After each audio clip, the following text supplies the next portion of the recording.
किसान साथियों राम राम। आशा करता हूँ आप सब ठीक ठाक होंगे।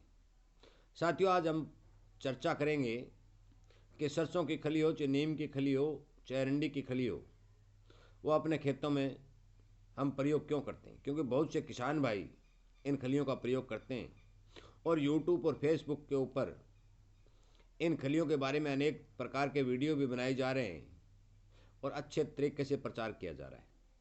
पर तो हर किसान को ये नहीं पता होता कि ये काम क्या करती हैं, इनके अंदर क्या क्या होता है, जिन जिन तत्वों के कारण इसका रिजल्ट हमें दिखाई देता है। साथियों, इसी पर बात करेंगे।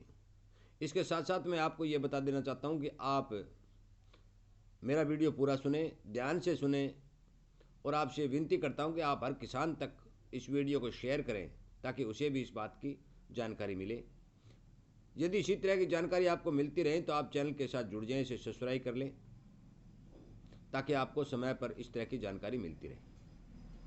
साथियों, सरसों की खली के बारे में या अरंडी या नीम की खली के बारे में मैं आपको यह बता देना चाहता हूँ कि इनमें 3 प्रकार के मुख्य पोषक तत्व पाए जाते हैं: फास्फोरस, नाइट्रोजन और सल्फर।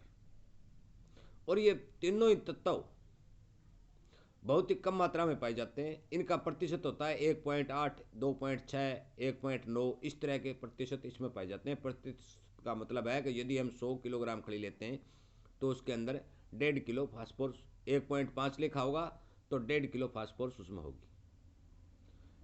इसके साथ साथ और जो तत्व पाए जाते हैं वो बहुत ही 0.1, 0.001 इस तरह के पोषक तत्व पाए जाते हैं।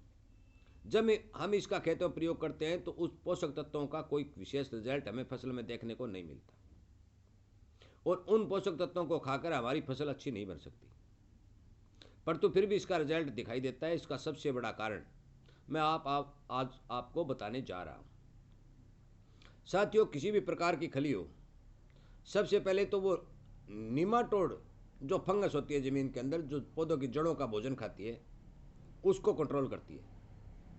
चाहे अरंडी की खली लें, चाहे नीम की खली लें, चाहे सरसों की खली लें, ये सबसे अच्छा काम एक दवा का काम करती है और खेत के अंदर जो निमाटोड के जीवाणु होते हैं उनको मारने का काम करती है, जिससे पौधे की जड़ें सुरक्षित हो जाती हैं और वो अपना पूरा भोजन बनाना शुरू कर देती हैं और हमें रिजल्ट दिखाई देने लगता है। साथियों, नीम की खली यदि हम प्रयोग करते हैं तो उसमें एक विशेषता और भी है कि यदि नीम की खली हमने खेत में डाल दी है तो उसके ऊपर सफ़ेद मच्छर आदि जो भी छोटे जीव फसल को प्रभावित होते हैं उनका प्रकोप बहुत ही कम देखने को मिलता है। परंतु नीम की खली के अलावा अरंडी और सरसों की खली से रोगों को रोकने की जो क्षमता है पौधे में नहीं बनती है, परंतु वो जड़ों का विकास हो जाता है और निमाटोड आदि समस्या से पौधे को छुटकारा मिलता है। साथियों, इसलिए हर एक किसान यदि नीम की खली, सरसों की खली या अरंडी की खली अपने खेत में प्रयोग करता है तो उसके अच्छे परिणाम देखने को मिलते हैं। दूसरा, मैं इसको प्रयोग करने का भी तरीका बता देता हूँ कि यदि आप नीम की खली लेते हैं तो आप 35-30 किलो प्रति एकड़ और 25-30 किलो प्रति बीघा के हिसाब से ले सकते हैं, क्योंकि बीघा में यदि करेंगे तो आप 5 किलो घटा सकते हैं। इसी तरह अरंडी की खली का भी आप प्रयोग करेंगे तो आपको 50-55 किलो प्रति एकड़ या 40-35 किलो प्रति बीघा के हिसाब से प्रयोग करना पड़ेगा। सरसों की खली का प्रयोग आप करते हैं तो आप 20 किलो से लेकर 25 किलो, 30 किलो, 35 किलो तक इसका प्रयोग कर सकते हैं। बीघा में 5 किलो आप घटा भी सकते हैं। इसकी डोज मैंने यह बता दी। इससे यदि आप प्रयोग करेंगे तो इससे आपके खेत को भरपूर फायदा मिलेगा और आपकी निमाटोड की जो फंगस की बीमारी है उससे छुटकारा, पूरा छुटकारा मिलेगा, क्योंकि ये तीनों ही खलियाँ एक दवा का काम करती हैं और जिससे पौधे को बीमारियों के प्रति लड़ने की क्षमता बढ़ जाती है। जड़ें जो हैं वो भोजन अच्छा बनाना शुरू कर दिए और पौधा ग्रो करने लगता है। साथियों, जो पोषक तत्व इसमें पाए जाते हैं उनके सारे यदि हम पैदा लेना चाहेंगे तो हम पैदा नहीं ले सकते, क्योंकि खली के अंदर इतने ज़्यादा मात्रा में पोषक तत्व नहीं पाए जाते कि पौधा उनको खाकर अपना पूरा जीवन यापन कर सके।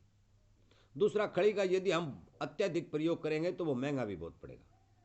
इसलिए सभी किसान साथियों से मेरा विनय निवेदन है कि आप खली का यदि प्रयोग करते हैं तो मेरी बताई हुई डोज के हिसाब से हर फसल में आप इसका उपयोग करें। आपके खेत के अंदर निमाटोड की समस्या कुछ हद तक हल हो जाएगी। सरसों की खली हमें अपने घर पर उपलब्ध हो जाती है, क्योंकि हम सरसों का तेल निकलवाते हैं, या फिर जो तेल निकालने वाले हैं वो सरसों की खड़ी बेचते भी हैं। परंतु अरंडी और नीम की खड़ी हमें जो भी फैक्ट्री है उनसे मंगवानी पड़ती है। भाव समय अनुसार होते हैं साथियों, हम प्रयोग जरूर करते हैं, परंतु समय के अनुसार उनके भाव लगते हैं। अरंडी की खड़ी सबसे सस्ती होती है, 1000-1100 रुपये प्रति कुंटल के हिसाब से आपको अरंडी की खड़ी मिल जाती है। परंतु नीम की खड़ी 3000 के लगभग मिलेगी, और सरसों की खड़ी भी 2500 रुपये के लगभग मिलेगी। 300-400 रुपये प्रति एकड़ का जो खर्चा सरसों की खड़ी का आएगा, ये एक्स्ट्रा रूप से किसान को वहन करना पड़ेगा, क्योंकि नीमाटोड की समस्या को रोकने के लिए यदि 200-300 रुपये खर्च होते हैं तो उसमें ज़्यादा कोई समस्या नहीं है। सरसों की खड़ी के प्रयोग से ज़मीन की थोड़ी बहुत उपजाऊ शक्ति भी बढ़ती है, नीमाटोड को भी रोकती है, और फसल को ज़रूरत के हिसाब से थोड़े बहुत पोषक तत्व जो इसमें होते हैं वो भी फसल को मिलते हैं। इसलिए कृपया करके मेरी बात पर ध्यान दें। ज़्यादा भ्रमित करने वाले प्रचार के हिसाब से यदि कोई सरसों की खड़ी पर डिपेंड होकर के यदि आप अपनी फसल को बनाना चाहेगा तो वो किसान नहीं बना पाएगा। इसलिए केवल सरसों की खड़ी से हमारा उत्पादन बढ़ने वाला नहीं है। कृपया करके अपने विवेक से काम करें, हर किसान तक इस बात को पहुंचाएं, ताकि हर किसान को यह पता चले कि सरसों, नीम और ये अरंडी की खड़ी का प्रचार क्यों हो रहा है। इसका रिजल्ट मैं दोबारा बता देता हूँ, इसका रिजल्ट देखने को मिलता है, परंतु रिजल्ट नीमाटोड को रोकने के लिए देखने को मिलता है। नीमाटोड रुकता है तो पौधा ग्रो करता है। पोषक तत्वों की मात्रा बहुत कम होती है, परंतु जमीन में यदि डालते हैं तो हमें बेनिफिट मिलता है, फायदा मिलता है। कृपया करके हर एक किसान तक इस बात को पहुंचाने की कोशिश करें, शेयर करें, ताकि हर किसान खड़ी के बारे में जानकारी प्राप्त कर सके और उसे पता चल सके कि खड़ी का प्रयोग करने से हमें क्या फ़ायदा मिलने वाला है। साथियों, मेरा वीडियो सुनने के लिए और अपने इसी किसानी चैनल को प्यार देने के लिए आपका बहुत बहुत धन्यवाद।